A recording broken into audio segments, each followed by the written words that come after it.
Oke, saudara sekalian, pada kesempatan ini materi kita yang pertama adalah liabilitas jangka pendek atau liabilitas lancar, provisi dan kontingensi. Ini adalah kewajiban ya. Liabilitas itu adalah kewajiban. Dalam hal ini adalah kewajiban lancar atau kewajiban jangka pendek, termasuk kewajiban yang dalam bentuk provisi ya dan kontingensi.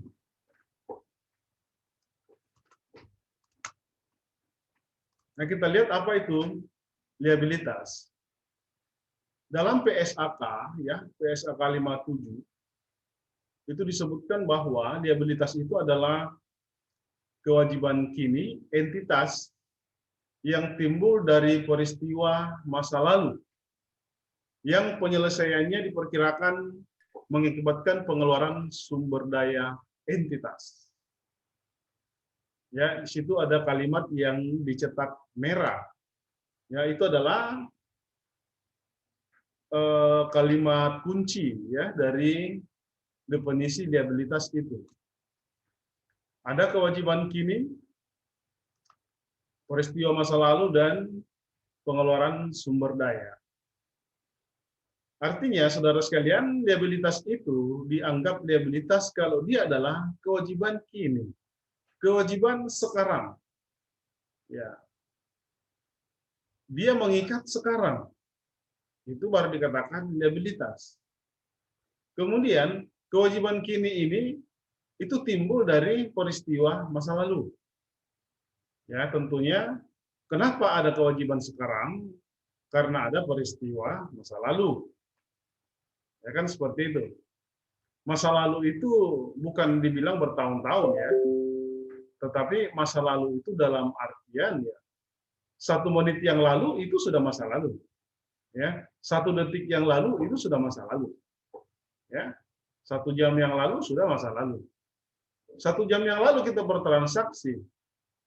Ya, Anda sebelum masuk ke Zoom, ya ke toko sebelah rumah, membeli sesuatu mungkin, tetapi Anda belum membayar langsung, belum membayar tunai, ya kan?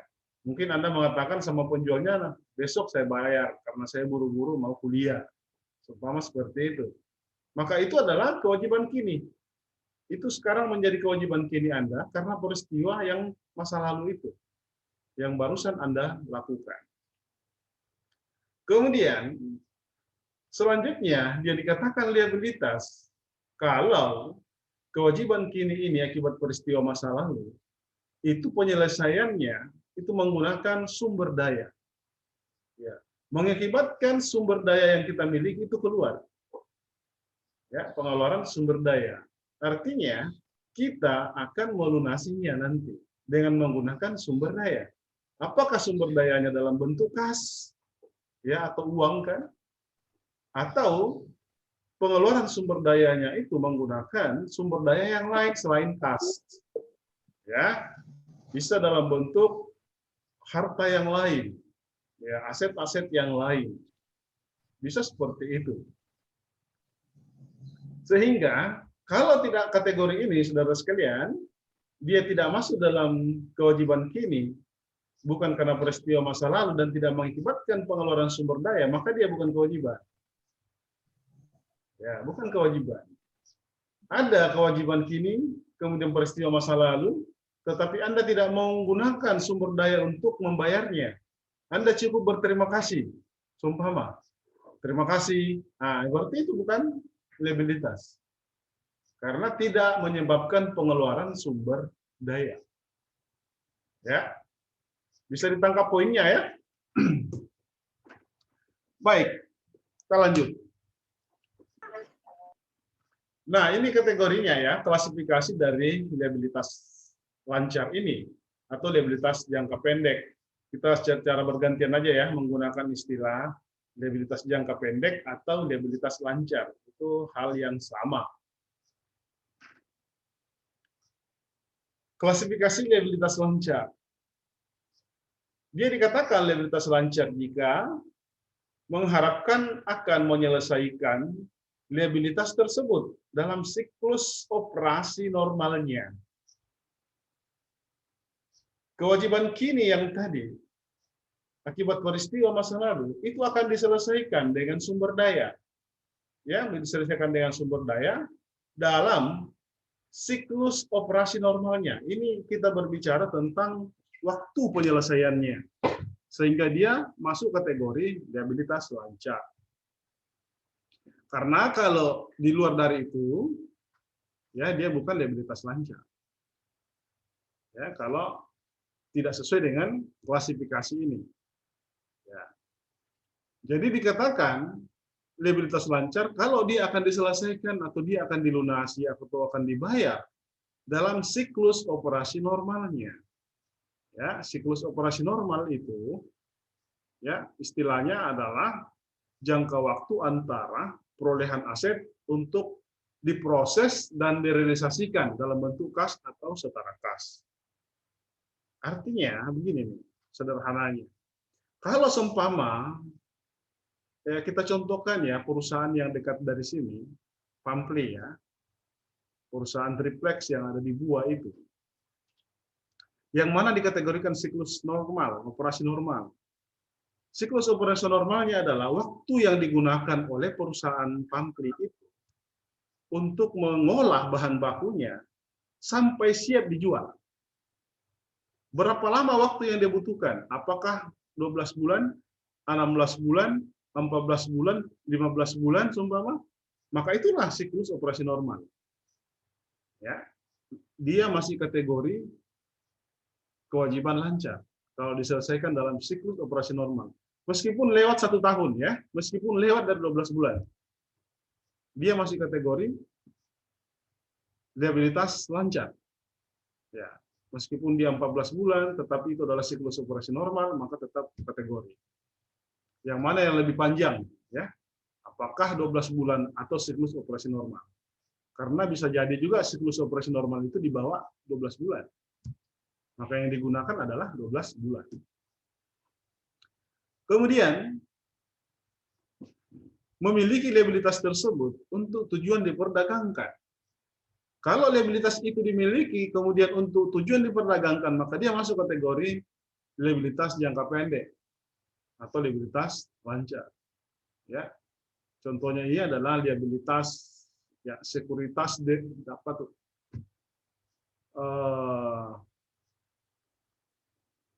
apa ya? Saya lupa itu. Ya, sekuritas liabilitas yang diperdagangkan. Derivatif ya, sekuritas derivatif. Itu contohnya ya. Derivatif itu ada yang call option, ada yang put option ya. Opsi jual dan opsi beli. Bisa juga dalam bentuk warrant. Itu kategori liabilitas. Ya.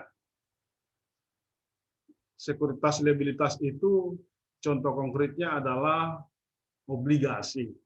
Ya. Kemudian, liabilitas tersebut jatuh tempo untuk diselesaikan dalam jangka waktu 12 bulan setelah periode pelaporan. Ya, 12 bulan. Bisa lewat? Bisa lewat. Yang penting siklus operasi normal. Itu ya.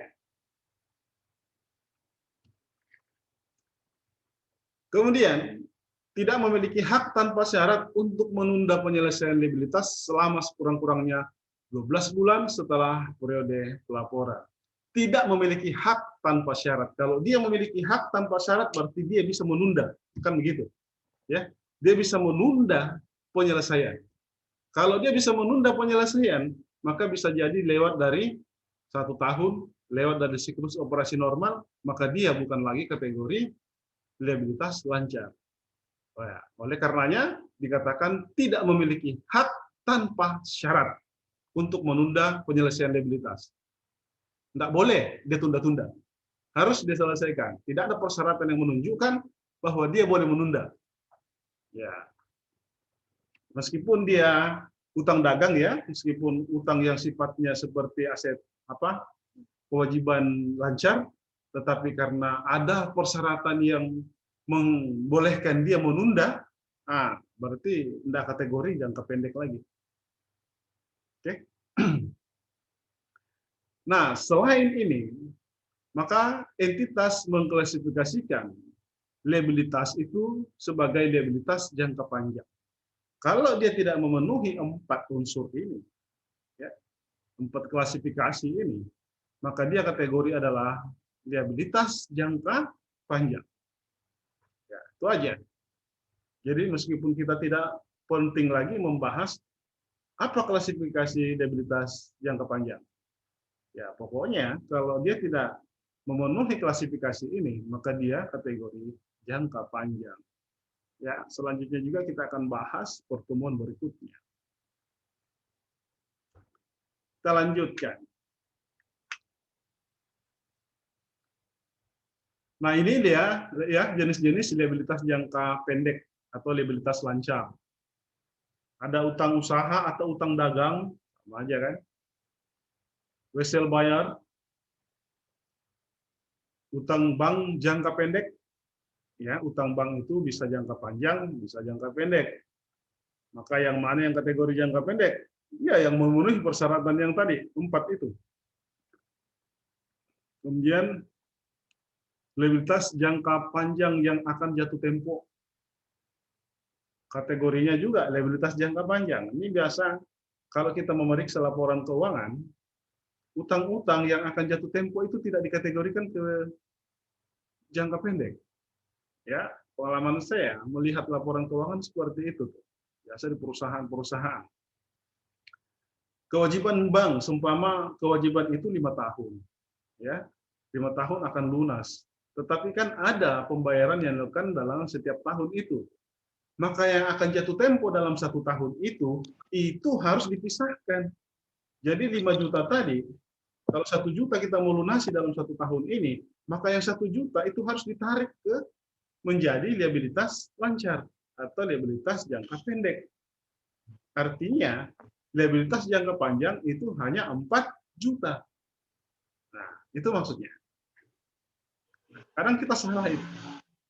Ya, baru-baru juga saya periksa laporannya kampus, ya seperti itu juga. Ya. Dia mengkategorikan semua menjadi liabilitas jangka panjang, padahal ada yang akan jatuh tempo dalam jangka waktu 1 tahun. Dia tidak pisahkan. Nah, kemudian liabilitas jangka pendek yang didanai kembali. Ya, liabilitas jangka pendek yang didanai kembali, ditambah lagi liabilitasnya bukannya dilunasi tapi ditambah, tetapi penambahan ini juga akan diselesaikan dalam jangka waktu 1 tahun. Ya, contohnya nih, dia minjam 1 juta kan, seharusnya sudah jatuh tempo nih sekarang, tapi dia enggak lunasi sekarang, ditambah, ya nambah dia. Jadi dia nambah lagi 1 juta seumpama menjadi 2 juta kan, tapi akan dilunasi 1 tahun yang akan datang ke depan. Ya berarti juga masuk kategori liabilitas jangka pendek. Ya.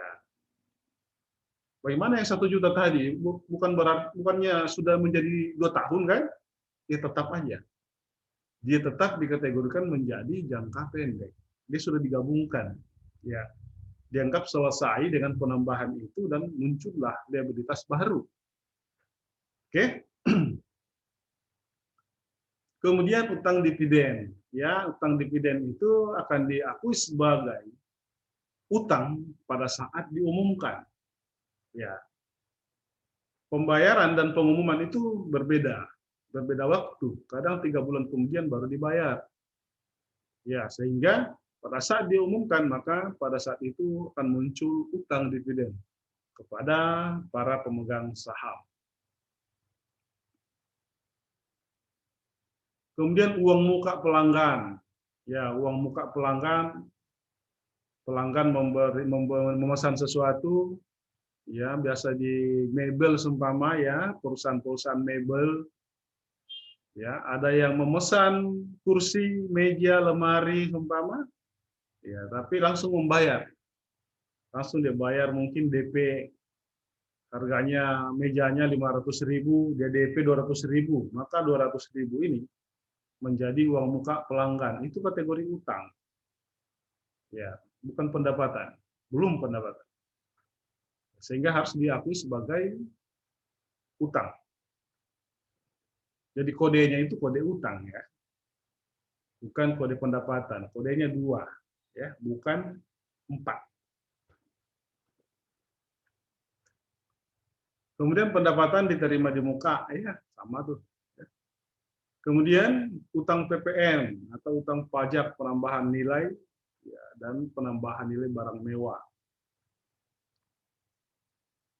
Utang pajak penghasilan, ya ini semua setelah dilakukan rekonsiliasi fiskal antara pihak pajak, kantor pajak dengan perusahaan, maka ditetapkanlah berapa total pajak yang harus ditanggung.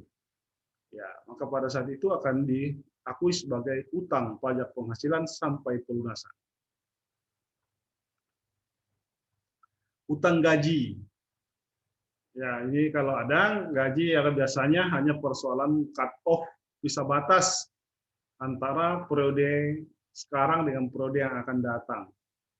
Ya, karena utang gaji itu seharusnya tidak terjadi kan secara normal. Ya. Tidak boleh ada utang gaji sebenarnya. Kemudian utang pajak pihak ketiga, ya dan lain-lain. Nah, kita lihat utang usaha tadi atau utang dagang. Kita kasih contoh nih, ya, account payable. Utang dagang ini adalah jumlah yang belum dibayarkan atas barang atau jasa yang telah diserahkan atau diselesaikan dari supplier. Utang dagang biasanya ini kalau perusahaan-perusahaan yang perusahaan merchandise seperti kita sebut merek saja ya, seperti Alfa, Indomaret, ya, itu contohnya. Mereka kan kadang itu menyuplai, atau perusahaan sinar bangunan ya, foto kebangunan. Mereka mendapatkan suplai barang-barang itu, kadang tidak dibayar langsung. Nah, jadi barangnya datang saja masuk ke dalam gudang, nanti dibayar kemudian. Ya, biasa seperti itu. Ya, contohnya juga lah, lihat itu penjual-penjual yang pinggir jalan, penjual makanan, penjual kue-kue kan gitu. Suplai dulu barangnya, nanti baru bayar setelah laku. Nah, pengakuan pada tanggal penyerahan barang atau penyelesaian jasa. Jadi, akan diakui pada tanggal penyerahan barang atau penyelesaian jasa. Diserahkan atau diselesaikan. Dasar mencatatnya adalah biasanya menggunakan faktur pembelian. Ya. Ada faktur pembelian kalau pembelian secara kredit, ya selalu seperti itu. Kemudian ada perjanjian pembelian, ya misalnya bisa menggunakan termin 2/10 N/30. Ya, ini adalah tata cara pembelian kredit. Kemudian pelunasannya. Kalau pelunasannya dilakukan 2/10 itu kan artinya akan diberikan diskon sebesar 2% kalau dapat melunasi utangnya dalam jangka waktu 10 hari. Ya, N 2/10, 2% per 10 hari. Ya, dengan jangka waktu kredit adalah 30 hari. Itu N/30. Artinya kalau dalam jangka waktu 1 hari sampai 10 hari itu dia bisa menyelesaikan melunasi utangnya, dikasih diskon 2%. Tapi kalau lewat dari itu, ya lewat dari 10 hari maka dilunasi normal, ya sebesar utang, nggak ada diskon. Lewat dari 30 hari ya malahan dapat denda kan. Kemudian kita lihat contoh, ya, untuk ilustrasi utang dagang. Anggaplah PT Kenanga pada tanggal 1 November 2010 membeli persediaan secara kredit sebesar 20 juta dengan syarat pembelian 2/10 N/30. Ya, itu tadi ya, diskon. Maka pada tanggal 1 November pada tanggal pembelian, kita akan membuatkan sebuah jurnal dengan mendebit persediaan 20 juta, kemudian mengkredit utang dagang 20 juta. Ya, ini contoh metode perpetual. Ya. Kalau metode periodik, kita langsung mendebit pembelian. Ya, kalau metode periodik. Supaya jelas aja, kita langsung menulis persediaan. Sekira itu sudah kita bahas ya di intermediate 1 ya. Kemudian jika dilunasi 10 November, berarti 10 hari. Ya, berarti dia akan mendapatkan diskon. Ya. Karena transaksi tanggal 1 dia melunasi tanggal 10 November. Maka pada saat itu kita akan mencatat dalam bentuk jurnal dengan mendebit utang dagang sebesar total utangnya adalah 20 juta. Kemudian kita hanya mengeluarkan kas sebesar 19.600.000. Ya, karena selebihnya adalah potongan pembelian atau diskon sebesar 400.000. 400.000 ini adalah 2% dikali 20 juta. Ya, itu 400.000. Tetapi kalau dilunasi,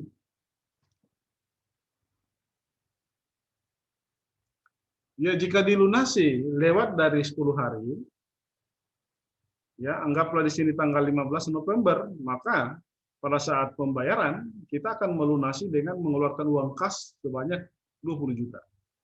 Sehingga catatannya adalah mendebit utang dagang 20 juta dan mengkredit kas juga 20 juta. Kemudian untuk wesel bayar.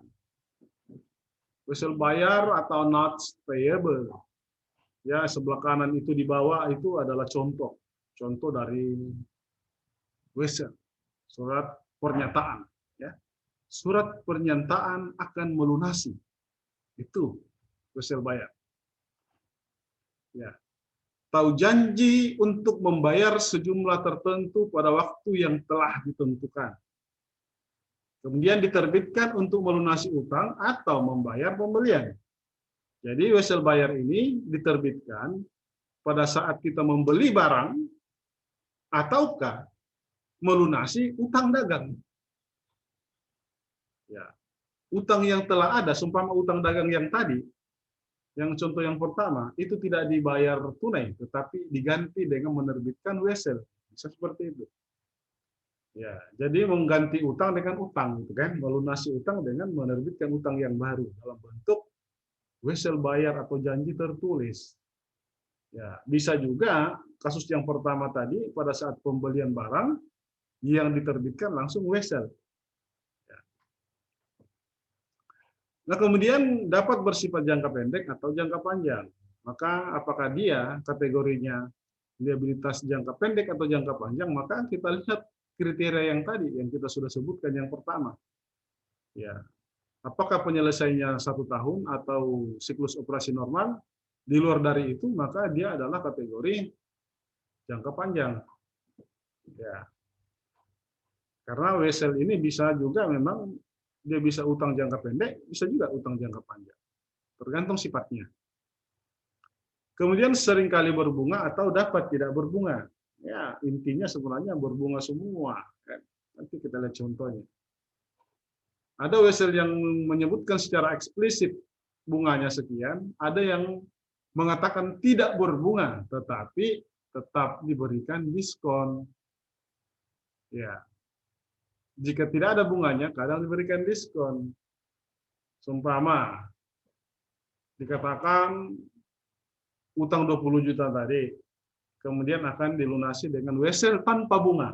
Nah, kalau dikatakan wesel tanpa bunga, maka sebesar disebutkan akan dilunasi dengan wesel tanpa bunga sebesar 22 juta. Nah, ada diskon diberikan. Tetap lebih itu? Ya, tetap lebih itu tadi. Utangnya 20 juta, tetapi akan dilunasi dengan wesel sebesar 22 juta. Nah, langsung disebutkan 22 juta. Itu adalah kategori wesel tanpa bunga. Ya, kalau wesel dengan bunga, ya disebutkan aja Tadi yang 20 juta itu akan dilunasi dengan wesel dengan bunga 5% per tahun. Sumpah, seperti itu. Kita lihat contoh. Ya. Contoh yang tadi, yang utang dagang, PT Kenanga melunasi utang dagang sebesar 20 juta pada tanggal 1 Desember 2019 dengan menerbitkan wesel bayar 90 hari, bunga 12%. Ini adalah wesel berbunga. Contoh untuk wesel berbunga. Maka pada tanggal 1 Desember,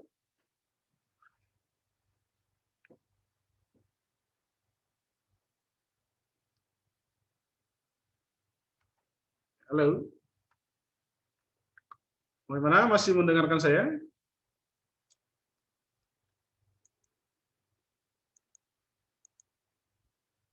Bisa mendengarkan saya?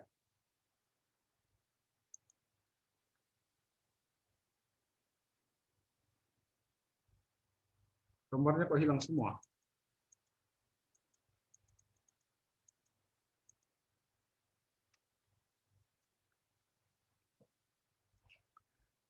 Ya, kita lanjut ya.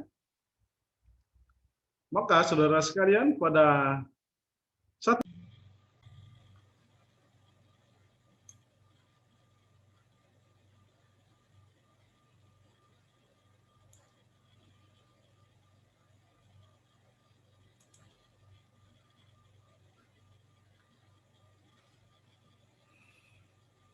Oke, lanjut ya. Nah, pada 1 Desember 2019 kita akan mendebit utang dagang sebesar 20 juta dan mengkredit wesel bayar 20 juta. Ya. Jadi kita akan menyelesaikan utang dengan utang. Kita melunasi utang dagang dengan menerbitkan wesel bayar 90 hari, berjangka 90 hari atau 3 bulan. Nah, pada 31 Desember ini untuk jurnal penyesuaian. Ingat, kalau Anda menjadi tenaga akuntansi dari sebuah perusahaan ya, ingat di 31 Desember selalu ada cut off, selalu kita akan membuat jurnal penyesuaian. Maka saudara sekalian, 31 Desember 2019 kita akan membuat jurnal penyesuaian dengan mendebit beban bunga 200.000 dan mengkredit utang bunga 200.000. Ya, 200.000 ini diperoleh dari 30 per 360. 30 per 360 itu 30 itu adalah 30 hari. Dari 360 hari atau dari 1 tahun. Ya, kenapa dibilang 1 tahun padahal di atas 90 hari? Ya, ini kita berbicara bunga ya, bunga yang 12%. 12% itu adalah bunga yang ditetapkan untuk 1 tahun. Ya. Dari 1 tahun tuh 12%.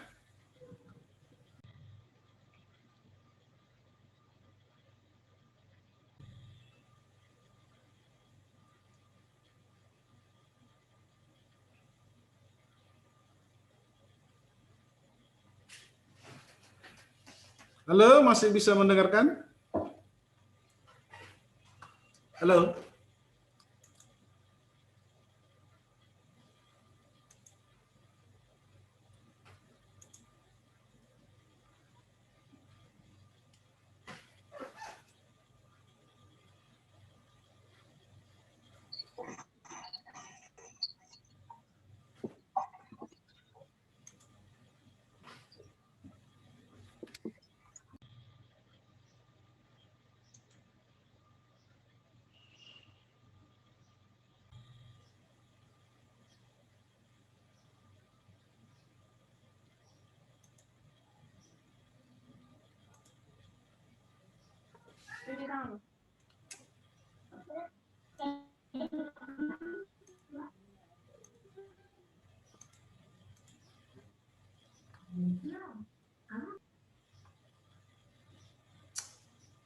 Jelek ya Zoom itu. Tes. Saya Kita Di suka layar hitam anunya tadi Bapak guys. Begitu ke kalian nanti. ya Hasim Tahasli diam aja tuh, nggak usah bicara. Layar hitam kan?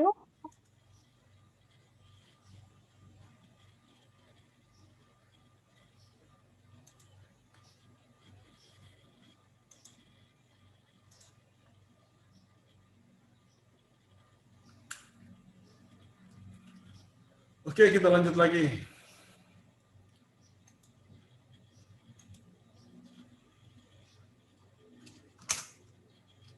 Ya, ini tadi ya, di 31 Desember kita membuat jurnal penyesuaian mendebit beban bunga pada utang bunga 200.000. Kemudian pada saat pelunasan, pada tanggal pelunasan 1 Maret 2020, kita akan mendebit wesel bayar 20 juta, utang bunga 200.000, beban bunga 400.000, dan kas 20 juta 600.000.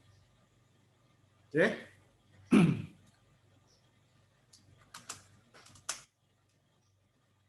Kemudian ini adalah contoh wesel bayar tanpa bunga. Ya.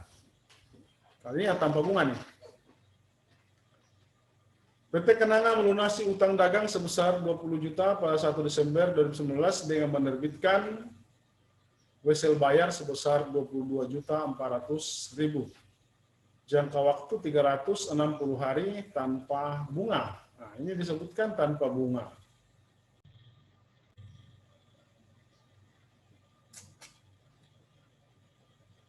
Putus lagi, putus lagi.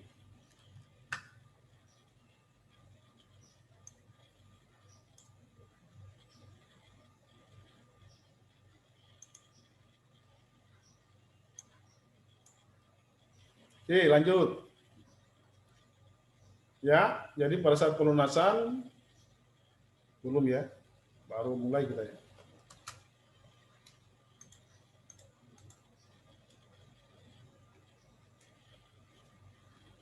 Ulang lagi.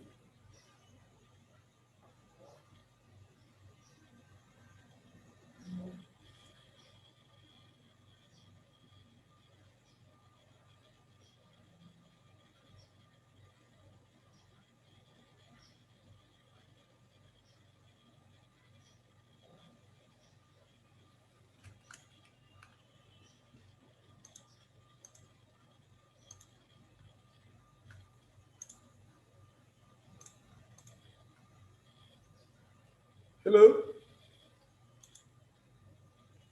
Ya Pak, jelas. Jelas ya?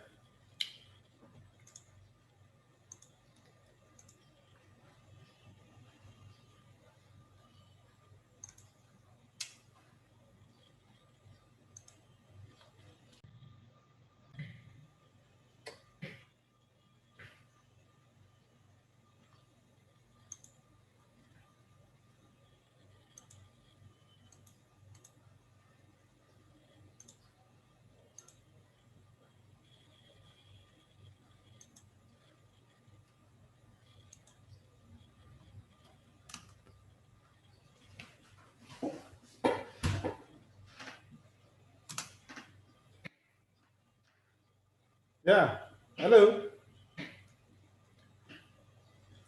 Lanjut. Ya Pak. Ya, ini adalah contoh wesel tanpa bunga.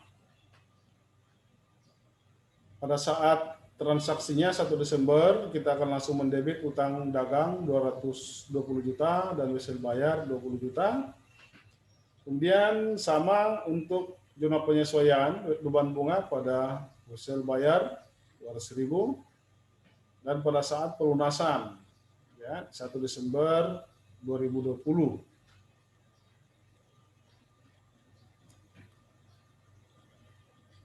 Ini 330 ya per 360 karena 30 hari sudah ada tadi kan. Ya berarti sisa 330 per 360 dikali 12%. Ya ini tadi dikatakan tadi ya kok ada persen padahal ini wesel tanpa bunga. Ya ini karena ada nih 22.400.000. Ya jadi ada selisih sebesar 2.400.000. Nah, kalau dihitung, dibungakan, menghitung efektif yield-nya atau efektif interest rate, ya suku bunga efektifnya 2.400.000 ini sama dengan 12%. Ya, sama dengan 12%. Maka efektif yield-nya itu adalah 12%. Diambil 12%.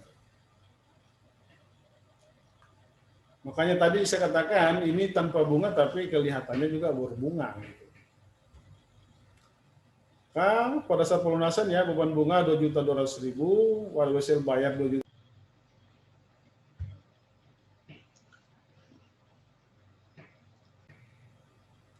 Ya kedepannya kita nggak usah pakai sum saja deh, nggak enak. Terus putus terus. Di monitor bisa dilihat slide-nya. Halo? Bisa dilihat slide? Tidak. Slide-nya nggak kelihatan? Tidak, Pak. Enggak kelihatan, Pak. Tidak ada, Pak. Oh, nggak ada. Iya, Pak.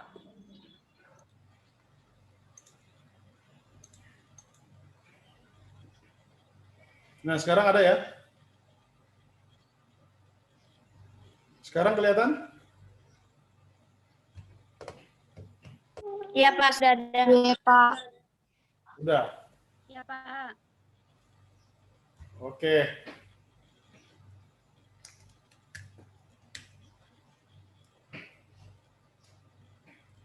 Nanti pertemuan-pertemuan berikut saya buat aja materi di YouTube. Lebih lancar. Daripada begini nih. Putus-putus.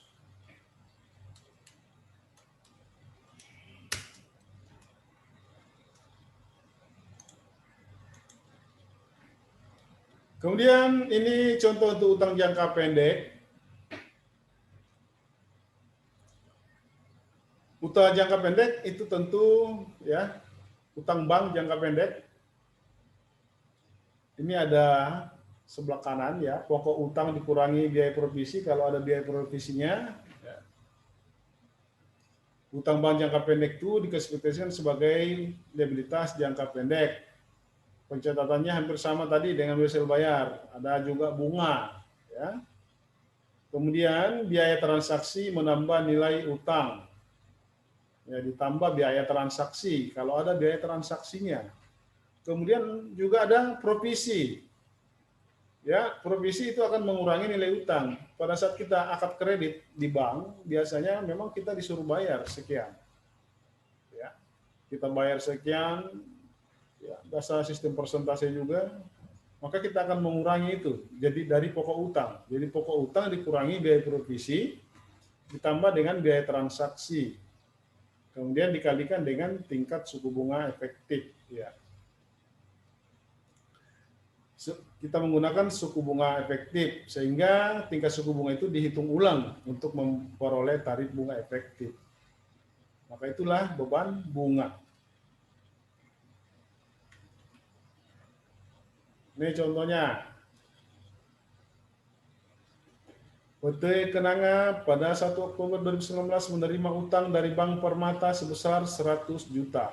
Dipotong provisi 4%. Tingkat suku bunga 15%. 15% ini bukan bunga efektif, ya, belum. Ya, bunga dan pokok dibayar saat jatuh tempo. Ini bunga efektifnya nih. Ternyata ya, bunga efektifnya sebenarnya itu adalah 19,79%. 1 Oktober pada saat mengambil pinjaman kita akan mendebit kas 96. Ya. Ini 96 itulah bunga efektif 19,79. Kas 96 juta, kemudian utang bank 96 juta. Kenapa 96? Padahal mengambil utang 100. Ingat ada provisi 4%. Ya, 4%. Bahwa pokok utang itu selalu dikurangi dari provisi. Dikurangi 4%, yaitu 4 juta. Ya, 4% dikali 100 juta. Berarti 4 juta. Sehingga tersisa 96 juta. Tuh, ya. Kemudian jurnal penyesuaian juga nih di 31 Desember lagi dibuat 3/12 ya, atau 3 bulan dari 12 bulan dikali 19,79% dikali 96 juta.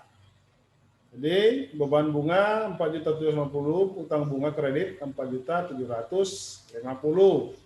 Kemudian pada saat pelunasan, utang bank dilunasi 1 Oktober 2020. Kita akan mendebit beban bunga 14.250 diperoleh dari sini nih. Ya, 9/12. 9/12 karena di atas tadi sudah ada 3 bulan selesai. Berarti sisa 9 bulan. Dikali 19,79%, 9 dikali 96 juta. Ya, ini hasilnya 14.250. Kemudian utang bunga dari sini juga ya 4.750. Kemudian utang bank 96 juta. Sehingga total kas itu adalah 115 juta. Yang dikeluarkan, dibayar itu adalah 115 juta. Dari sinilah bunga efektifnya. Oke, lanjut. Kemudian liabilitas jangka panjang yang akan jatuh tempo periode berikutnya atau current portion of long term liability. Liabilitas jangka panjang yang akan dilunasi periode berikutnya diklasifikasikan menjadi liabilitas jangka pendek, kecuali dia tidak dikategorikan sebagai pendek atau dia masuk kategori jangka panjang kalau dilunasi dengan akumulasi dana yang tidak diklasifikasikan sebagai aset lancar, menyelesaikan dengan menggunakan aset tidak lancar, dibiayai kembali dengan menerbitkan utang jangka panjang. Ya. Meskipun kelihatannya jangka pendek, tetapi kalau dibiayai kembali dengan menjadikan dia utang jangka panjang, maka dia berubah menjadi utang jangka panjang. Kemudian dikonversi menjadi saham. Pada saat mau dilunasi, tiba-tiba dia dikonversi menjadi saham. Ya, jadi sang debitur langsung menjadi pemilik saham dalam perusahaan itu. Maka tidak lagi kategori sebagai utang jangka pendek. Ini pendapatan diterima di muka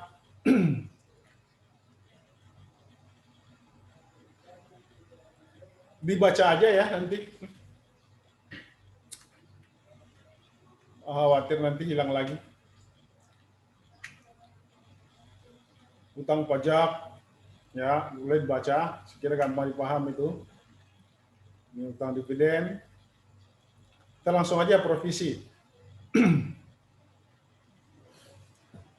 Oke, sekarang kita bahas provisi. Ya, provisi adalah liabilitas ini yang waktu dan jumlahnya belum pasti. Itu provisi. Utang yang waktu dan jumlahnya tidak pasti. Nah, bagaimana pengakuan dari provisi ini? Ya.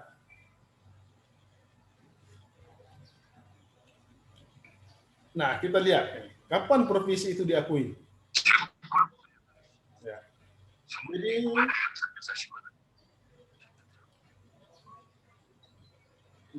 di mute aja Ita Purnamasari, di mute. Itu kedengaran suaranya dari sini nih.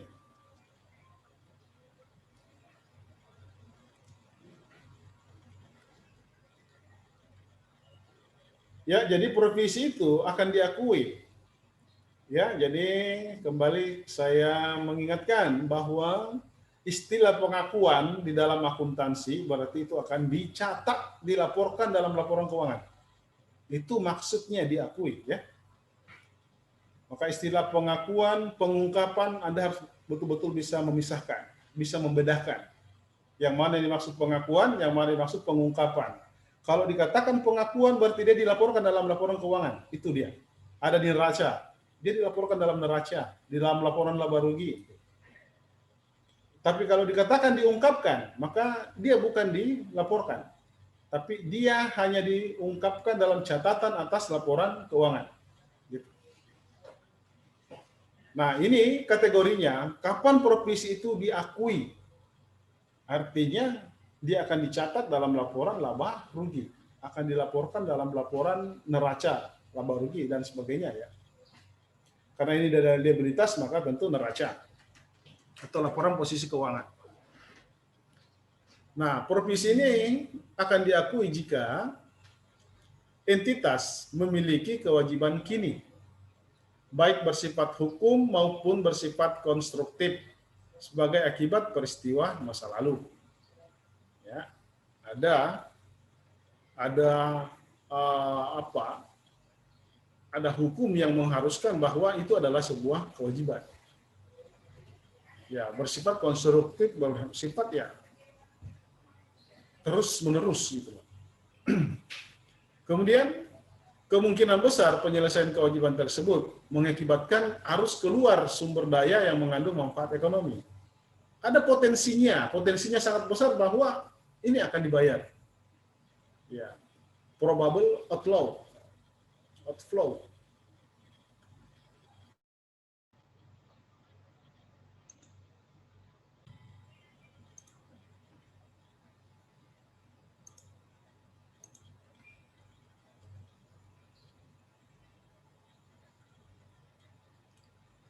Ya, jadi kemungkinan besar penyelesaian kewajiban tersebut mengakibatkan arus keluar sumber daya yang mengandung manfaat ekonomi. Ya, dia hanya akan diakui kalau memang betul-betul kelihatan bahwa akan dilunasi, akan menyebabkan sumber daya kita keluar. Ya. Kemudian estimasi yang andal mengenai jumlah kewajiban tersebut dapat dibuat. Itu dapat secara reliable itu diestimasi, dapat diperkirakan ya dengan parabel-parabel yang betul-betul kuat, yang mendukung bahwa ini akan terjadi. Ya, estimasinya bahwa ini akan dilunasi. Kewajiban ini betul-betul akan muncul. Ya. Oleh karenanya, jika kondisi di atas tidak terpenuhi, maka provisi tidak diakui. Kalau tidak diakui, diapakan? Bisa diungkapkan. Diungkapkan saja. Ya, artinya juga, maka dia akan berubah.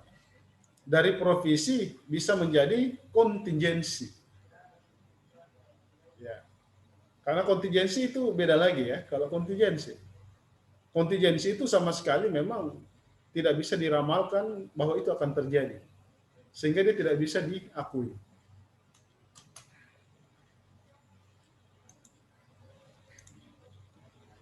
Nah, selanjutnya, dalam kasus kewajiban kini tidak dapat ditentukan secara jelas, maka setelah mempertimbangkan semua bukti tersedia atau terdapat kemungkinan lebih besar terjadi daripada tidak terjadi, bahwa kewajiban kini telah ada dan pada akhir periode pelaporan.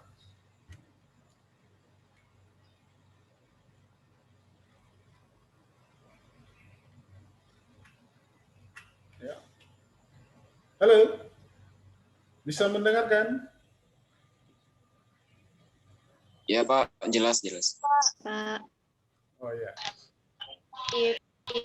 Ya, jadi ini adalah pertimbangan bukti-bukti yang tersedia ya untuk pengakuan provisinya. Jadi besar kemungkinannya bahwa kewajiban kini telah ada pada akhir periode pelaporan entitas mengakui provisi. Ya, jika kriteria pengakuan terpenuhi yang seperti yang tadi ya disebutkan. Kemudian jika besar kemungkinan bahwa kewajiban kini belum ada pada akhir periode pelaporan, entitas mengungkapkan kewajiban kontingensi. Kalau seperti ini, maka dia berubah menjadi kontingensi. Dia diungkapkan, tidak diakui. Ya. Pengungkapan tidak diperlukan jika kemungkinan arus keluar sumber daya itu kecil. Ya. Nah, meskipun dia bersifat kontingen, tetapi kalau kemungkinan arus kasnya itu sangat kecil, kemungkinan arus kas keluarnya itu kecil, atau hampir-hampir tidak mungkin terjadi, maka nggak usah juga diungkapkan. Ya, seperti itu maksudnya.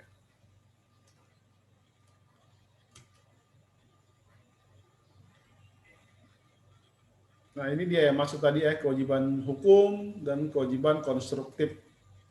Ya, kewajiban hukum itu adalah suatu kontrak secara eksplisit ataupun implisit. Ada peraturan undang-undang, pelaksanaan produk hukum lainnya. Kemudian kewajiban konstruktif itu berdasarkan praktek baku masa lalu dan menimbulkan ekspektasi kuat ya bahwa entitas akan melaksanakan tanggung jawab tersebut.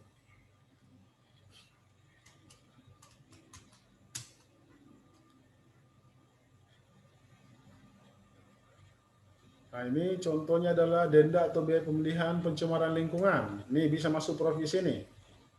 Ya. Kalau kita lihat lagi contoh yang lain. Ini contoh provisi.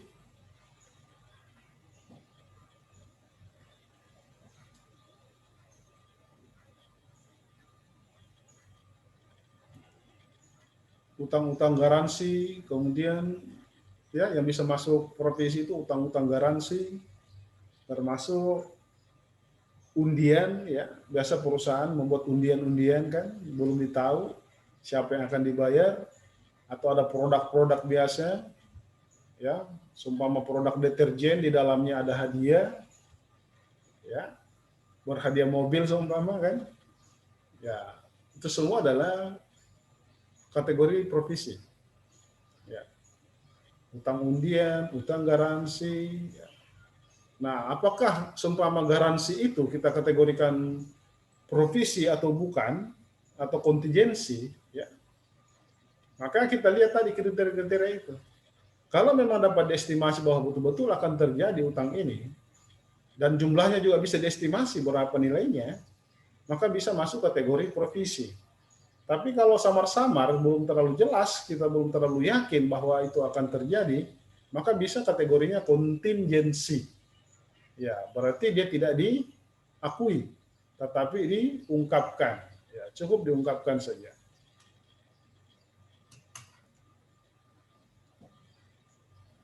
Ya, pas, beban garansi, liabilitas garansi, kemudian penjualan. Ya, ini ya contoh pencatatannya, contoh 2. Nah, yang terakhir ini ya, liabilitas kontingensi. Ya, liabilitas kontingensi yang tidak memenuhi kriteria sebagai provisi diklasifikasikan sebagai liabilitas kontingensi. Kalau tidak yakin untuk diungkapkan, untuk diakui, maka dia akan menjadi kontingens. Ya, lebih tidak pasti.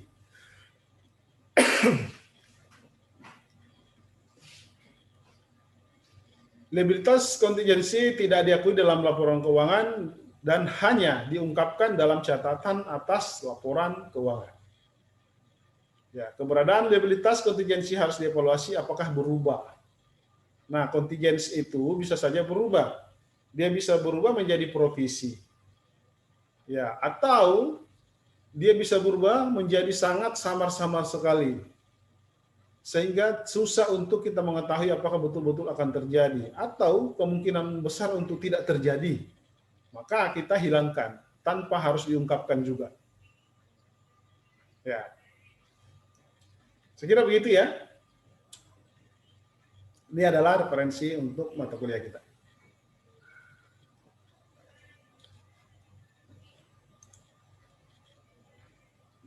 Oke, saudara sekalian, saya pikir demikian untuk materi kita.